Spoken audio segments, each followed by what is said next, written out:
내 말은 사랑해요.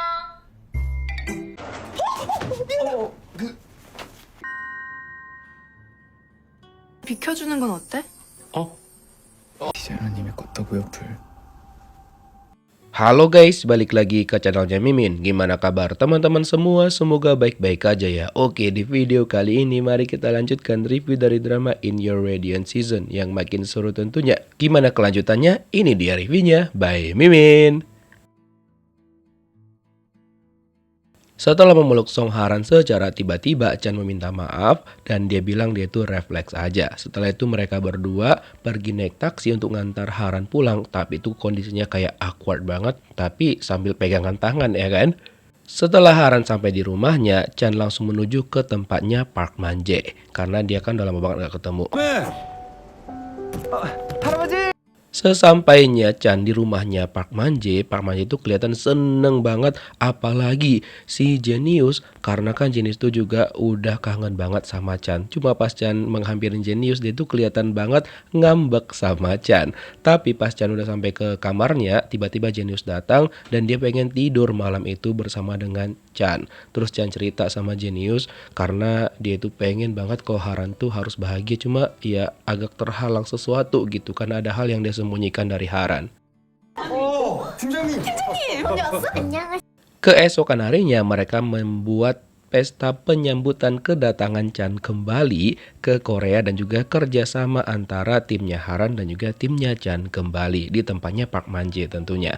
Terus pas Chan lagi ngambil minuman sama mereka, nggak sengaja dia menjatuhkan jerigen ini dan di situ dia ingat sebuah kejadian ledakan di lab waktu dia masih kuliah di Boston. Cuma dia belum tahu ingatannya itu fullnya bagaimana. Setelah semuanya itu selesai acara mereka kan dan semuanya pada pulang, itu Haran tinggal di sana karena mereka mau beberes. Terus ternyata Park Man-jae juga mengatakan kepada mereka bahwa dia mau pergi dulu tuh katanya. Dan si Genius gangguin Chan dengan kayak gini nih. 근데 내가 디자이너님 사랑해요. Jadi Genius itu dihadiahkan kayak tombol gitu sama Chan. Jadi kalau misalkan kamu minta tolong, terima kasih, mau pengen main, aku mencintaimu, pokoknya dari situ dia tekan tombolnya. Jadi dia gangguin Chan, itu yang mau dia bilang sama Haran. Aduh, ada-ada aja emang itu. 차유경이다. Terus kan tiba-tiba aja Haram tuh berpapasan sama Yogyum pas dia tuh lagi jalan sama temennya. Terus ada satu cowok tuh yang meminta nomornya Hadam. Tapi Yogyum ini kan gak berbuat apa-apa, padahal Hadam tuh kayak nungguin gitu loh. Akhirnya yaudah dia kasih lah nomornya sama si cowok itu. Dan itu membuat si Yogyum cemburu buta, tapi dia ya kagak ngapa-ngapain gitu. Padahal sebenarnya nomor yang dikasih Hadam tuh kagak ada. Dekat lokasi yang sama, neneknya Haran itu lagi jalan-jalan dan gak sengaja dia bertemu dengan Park Man-jae. Terus dia bilang sama Park Man-jae, lain kali kayaknya mereka harus lebih sering olahraga bersama. Dan kalian tahu, ternyata Park Man-jae itu udah curiga. Kalau misalkan si neneknya Haran ini emang sakit sesuatu, cuma dia masih penasaran tuh apa gitu. Kenapa dia gak mau cerita sama si Park Man-jae ini. 너 유겸이니? Setelah itu nenek Hadam melihat loh kok kayak kenal aku si kawan ini. Kaunya tuh Yugyeom katakan, kata Yugyeom iya. Dan dia lepas kacamatanya, ternyata alasan dia pakai kacamata sekarang gara-gara matanya sembab nangisin Hadam. Dia itu secinta itu sama Hadam pokoknya. Kata neneknya Hadam, udah ayo kita makan. Terus dia getok kepalanya si Yogyum, dia bilang kau tuh nggak lolos jadi calon mantuku kalau misalkan kok kayak gini katanya. Udah pokoknya semua masalah itu emang ada, tapi nanti kalian pasti bisa kok ngelewatinya karena semua pengalaman cinta kayak gitu udah akulah hatamnya, kata nenek Hadam gitu kan. Ya udah, akhirnya setelah itu Yogyum bersemangat lagi dan berjanji sama neneknya Hadam bahwa dia bakal menyelesaikan permasalahannya dengan Hadam dan juga bakal kembali bersama. Sementara itu di tempatnya Haran itu kan kebetulan HP-nya Chan tuh bunyi. Cuma Chan entah kemana, kayaknya lagi di kamar. Pas dibuka sama Haran, lagi ganti baju tuh dia. Setelah itu Chan mendekat dan dikirain sama Haran bahwa dia itu mau dikise atau mau diapain gitu sama si Chan ya kan. Jadi dia itu refleks menutup matanya dia. Tuh ditanya sama Chan kan, by the way lampunya itu padam ya karena gara-gara kesenggol sama punggungmu. Dan kata Haran, ya wajar lah, aku tuh salah paham, situasinya kayak gitu, jadi ya aku nggak salah dong, kata si Haran gitu kan. Ya udah lah kata si Chan, intinya kita ngeliatin tugas kamu yang kemarin deh, foto-foto yang aku suruh kamu ambil, kata gitu. Ya udah, mereka lihatlah foto-foto tugasnya Haran, dan Chan itu seneng banget dengan hasil-hasil foto-foto yang diambil sama Song Haran. Dan dari daftar keinginan yang dia buat, kan ada tuh di paling terakhir kan dicoret sama dia, ditanya sama Haran tuh apa. Cuma kata Chan, ya dulu tuh aku kira itu nggak bisa diwujudkan, cuma kalau sekarang kayaknya bisa sih. Tapi dia gak kasih tahu sama Haran apa keinginan terakhirnya itu. Dimana keinginan terakhirnya sebenarnya kan itu untuk membahagiakan Haran apapun yang terjadi. 옛날에 아빠 꽃게탕 먹다가 앞니 금간 거 기억? Keesokan harinya, Haran, Hayong, Hadam, dan juga nenek mereka, Kim Nana, pergi ke makam orang tuanya Haran, Hayong, dan juga Hadam. Nah, ketika mereka berbicara tentang masa lalu, di situ tuh Hadam agak kesel karena cuma dia kan yang nggak punya banyak ingatan tentang kedua orang tua mereka. Jadi dia agak kesel gitu, dan pas juga di mobil sama kakaknya si Hayong, muka betanya Hadam itu nggak bisa disembunyikan. Tambah lagi Hayong katanya HP-nya ketinggalan. Kata Hadam, udah aku pulang sama nenek sama Haran aja dah, katanya gitu. Ya udah, pas si Hayong pergi nyari HP-nya, di situ ada Pak Yeon dan dia nangis di makam orang tuanya Hayong. Dan ternyata memang dulunya Yeon ini kan memang deket banget sama keluarganya si Hayong dan juga menganggap orang tuanya Hayong tuh kayak orang tuanya sendiri. Bahkan foto keluarga yang ini yang sering ditampilkan itu juga dia ikut walaupun agak berjarak karena dia segan. Dan sampai sekarang dia tuh terus-terusan minta maaf sama Hayong. Sampai-sampai Hayong tuh bingung kok terus-terusan kok minta maaf, katanya kan. Oh ya, tolong cariinlah HP ku, telepon dulu. Yang ternyata HP-nya Hayong tuh ada di kantong belakangnya, dekat bokongnya ya kan. Setelah itu mereka langsung pergi makan diajak sama Hayong. Dan kalian tahu act of service dari Pak Yeon itu bener-bener membuat Hayong kayak kelepek-kelepek banget dah pokoknya. 혹시 그 애니메이터님한테 내 옛날 얘기 한 적? Nah, setelah selesai makan sama Pak Yeon, Hayong tuh kan pulang ke rumah dan ditanyain lah dia sama Haran. Hayong, kemarin kok ada cerita nggak sama Chan tentang masa laluku, tentang sama pacarku atau apapun gitu? Terus kata Hayong, kayaknya nggak ada sih, atau mungkin aku yang lupa kali ya, karena ada mulai menua katanya. Terus dia bilang sama Haran kan, by the way panggilan nama dia sama nama mantan pacarmu kok sama ya? Dan juga kalian tahu sebagai informasi, si Sujin selingkuhan pacarnya Haran itu balik ke Korea. Dan kalian tahu juga nama lengkapnya itu kan Cha Sujin. Kalian tahu artinya apa? Ya, Yugyom itu kan marganya Cha juga. Kemungkinan besar dia itu adalah kakaknya si Yugyom. Makin rumit dah tuh percintaannya nanti. Oh ya, kebetulan waktu itu kan Yugyom mau ngomong tuh sama Hadam. Cuma dia ngeliat Hadam tuh ngedate sama cowok lain, padahal sebenarnya mungkin Hadam mau ngembaliin minuman itu karena kagak diterima sama dia. Dan hasil si Yugyom menggalau sama teman-temannya sambil karaokean. 수십 개 중에 하나 낀 건데 뭐 그렇게 호들갑이야? Keesokan paginya, Hadam tuh nggak sengaja memecahkan piring kesayangan ibu mereka.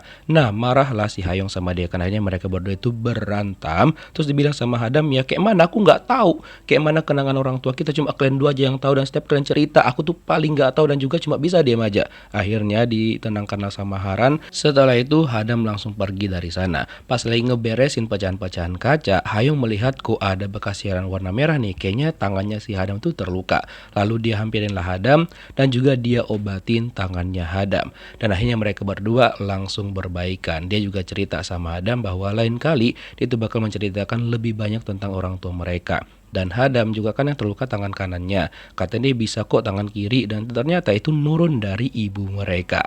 Pokoknya mereka berdua baikan, dan si Hayong ngantarin Hadam sampai ke sekolahnya, benar-benar sampai di depan gerbang. Nah, setelah teman-temannya Hadam datang, disitulah Hayong udah ngelepasin adiknya gitu, udah aman lah pasti. Oh ya, Park Man-jae menceritakan sama Chan waktu itu ada kiriman paket dari Amerika, dia letakin di locker. Ya udah dia bilang sama si Chan, yang ternyata itu tuh dia nggak mau kasih tahu paketnya apa sama Park Man-jae. Dan ternyata paket itu datang dari Boston. Bingunglah Park Man-jae, loh emang dia pernah di Boston? 스프링 반응이 기똥 찼거든요.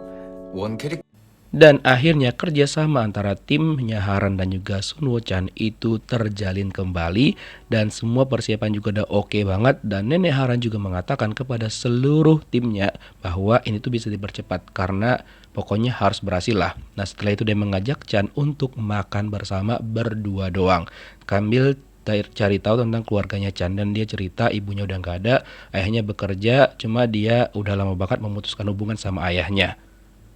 Terus neneknya Haran juga nanya sama Chan apakah dan seberapa jauh dia tahu masa lalunya Haran, tentang keluarganya dan juga tentang pacarnya. Mantan pacarnya yang 7 tahun lalu tuh udah nggak ada. Kata Chan dia tahu semua itu. Lalu neneknya Haran cerita bagaimana kondisi Haran sewaktu itu pas pacarnya udah nggak ada, dan itu kayak benar-benar udah nggak ada semangat hidup lagi gitu loh. Dan neneknya Haran nih berjuang bagaimana membuat Haran nih mau lagi tuh merasakan bahwa dia itu masih hidup gitu. Hingga akhirnya neneknya Haran tuh berhasil membuat Haran memiliki semangat hidup lagi dengan dia kasih tugas untuk membersihkan areal ini. Awalnya sih beberapa hari itu Haran gak mau ngapa-ngapain, kayak cuma duduk diem nangis doang di situ. Tapi hingga akhirnya dia memiliki semangat lagi dan mulai melakukan kegiatannya yang lama. Terus neneknya memberikan pekerjaan sama Haran sebagai asisten pemula untuk tim desain 1, 2, dan 3. Hingga sampai sekarang dan saat ketemu sama Chan, Haran yang lama itu seolah-olah kembali lagi dan dia lebih sering senyum. Berterima kasih nenek Haran sama Chan. Cuma Chan bilang masalahnya kayaknya dia nggak mungkin cocok sama Haran karena ada sesuatu hal yang mengganjal gitu. 발보다 Sementara itu di sekolah, Yugyum tuh kan lagi ke UKS. Dia kan kemarin kakinya sempat terkilir karena jatuh. Nah, adalah di situ si Hadam mau masuk. Hadam bilang, minggirlah bentar, katanya gitu. Nah, ternyata Hadam tuh diam-diam masih perhatian sama Yugyum. Cuma ya mereka gengsinya tinggi kali gitu loh. Terus sorenya Chan mengajak Haran untuk pergi ke suatu tempat yang ternyata kebetulan neneknya Chan itu lagi mengadakan pameran di dekat situ. Dan neneknya Chan itu seneng banget akhirnya ketemu sama Haran dan langsung mengajak Haran pergi masuk ke dalam melihat koleksinya dia. Nah, ternyata ada salah satu koleksi yang buat Haran tuh kayak salfok, di mana itu kumpulan dari pecahan-pecahan vas bunga gitu yang dia sambung lagi. Saran cerita, aku ada sih piring kesayangan mama aku, boleh nggak itu? Bisa. Udah bawa aja, kata neneknya Chan. Terus di kantor Pak Yon tuh kecarian sama Hayong kan. Kata temen kerjanya, gak tahu tadi dia pergi dan gak masuk, katanya gak enak badan. Ditelepon lah sama Pak Yon kan. Dan ternyata si Hayong tuh ada di bar. Dia mabok berat banget yang ternyata dia itu masih gak enak dengan perkataannya kepada Hadam waktu pagi tadi. Setelah itu Pak Yon langsung ngebawa Hayong ke mobilnya. Dan sebenarnya kan si Hayong tuh nangis itu karena dia ngerasa bersalah sama Hadam. Pas Pak Yon menghapus air matanya si Hayong, kayak gini lah terjadi kan. Dan langsung lah salting tuh berdua. Terus di layar mobilnya Pak Yon itu terlihat sama Hayong kan, itu lokasi ini kayaknya kemana aku lihat nenek deh. Dan dia nangis, kira-kira ada apa ya? Terus kata Pak Yon, untuk saat ini bisa nggak ya, kalau misalkan kita biarin aja dulu, nanti aku ceritain. Pokoknya sekarang udah anggap aja nggak ada dan kau nggak lihat. Cuma masalahnya kayaknya demensia neneknya mereka tuh kumat lagi. Dia keluar dengan kondisi kayak gini dan sendalnya itu juga berbeda. Terus kan setelah kelar dari pameran neneknya Chan, Haran sama Chan tuh mau pergi makan bareng gitu. Cuma kan nggak enak, Haran bilang, kayaknya aku mau mampir lagi deh ke tempat nenekmu. Nah, pas mereka masuk ke sana, ternyata neneknya Chan tuh nggak ada. Yang ada malah orang yang udah lama banget gak jumpa sama Chan, yaitu ayahnya dia. Ekspresi Chan itu langsung berubah banget. Dan sebenarnya nenek Chan itu masih baik nih hubungannya sama ayahnya karena dia tahu alasan ayah Chan sebenarnya kenapa gitu. Dan pengen dijelasin kan. Cuma karena Chan gak terima dan juga udah emosi jiwa,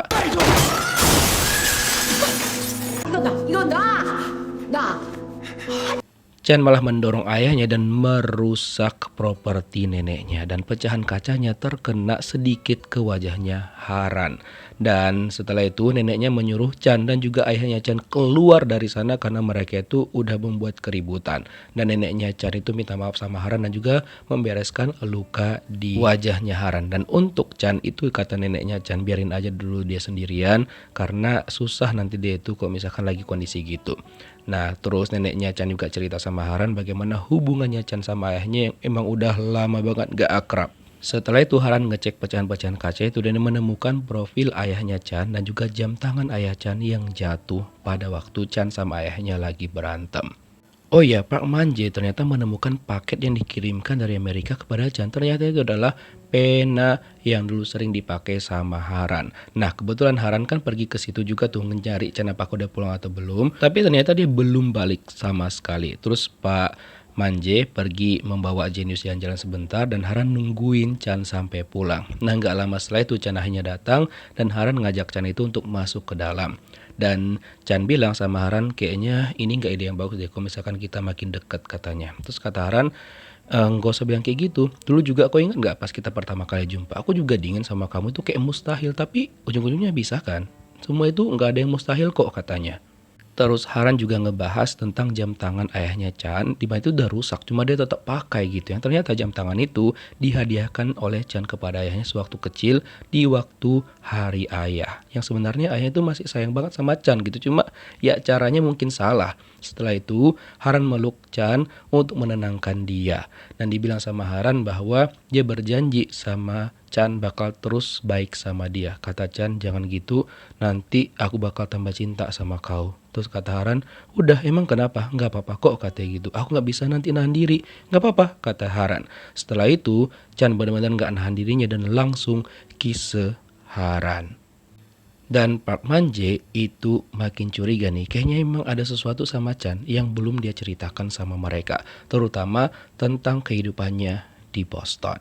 Kira-kira gimana kelanjutan kisahnya? Kita lihat di next episode. Thank you for watching guys. See you next video. Bye-bye.